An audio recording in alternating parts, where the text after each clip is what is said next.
കശ്മീരിലെ നൌഗാം പോലീസ് സ്റ്റേഷനിൽ വൻ സ്ഫോടനം, 9 മരണം, അപകടം, സ്ഫോടന വസ്തുക്കൾ പരിശോധിക്കുന്നതിനിടെ.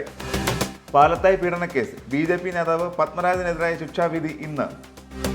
മണ്ഡല മകരവിളക്കുത്സവം, ശബരിമല നട നാളെ തുറക്കും, ദിവസം 90,000 പേർക്ക് ദർശനം, അപകട ഇൻഷുറൻസ് പരിരക്ഷ സംസ്ഥാനം മുഴുവൻ.